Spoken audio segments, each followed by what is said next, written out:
Hello there everybody and welcome to another video. As you've seen from the title, this one is my tow plough van, which is actually an Oxford rail 6-wheeled brake van with a snowplough on the front of it. Now it's a 6-wheeled towed brake van with a Lima Class 60 snowplough on it. You will see that in a moment.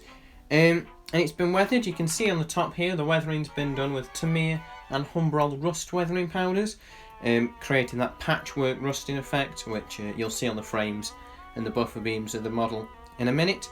You can also see the black paint, which has actually been thinned down, has been washed over the top. That's been done all over the locomotive, the van rather, and it's also been done around the chimney there to represent the soot and stuff that will come out of the chimney normally.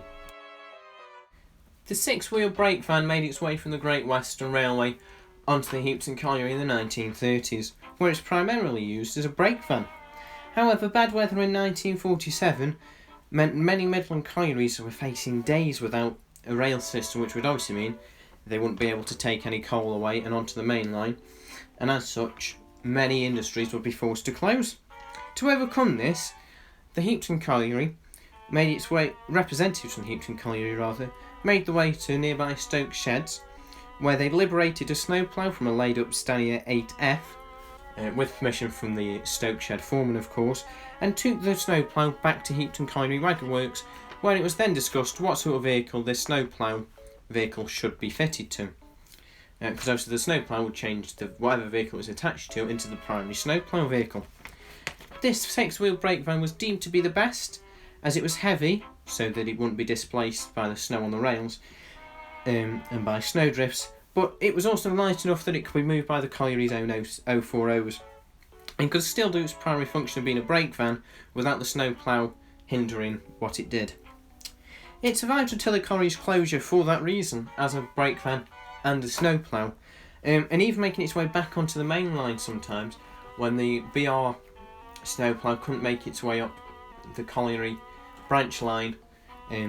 The wagon took its place. That happened multiple times, which meant it actually went back onto BR rails multiple times after the GWR presumed it was not viable to be used on their main line anymore. The only modifications were replacement planks, and the plough was strengthened and painted yellow in the 1950s to give it that little bit more extra strength, and obviously painted yellow to try and make it look a little bit brighter, so it could be seen better, because this was in the early days of health and safety. Kind of fitting in with what some of the early diesels were being fitted with at the time. So yeah, that's about it for this video really, in this brake van. It's proved quite a hit on Instagram. I've had some quite nice comments about it. But yeah, let me know what you think of the wagon and this video, and let me know that in the comment section below. The Instagram is Heapton Colliery. That's where you're most likely to find these projects before I do a video on them. But yeah, do let me know your thoughts in the comment section below. Thank you very much.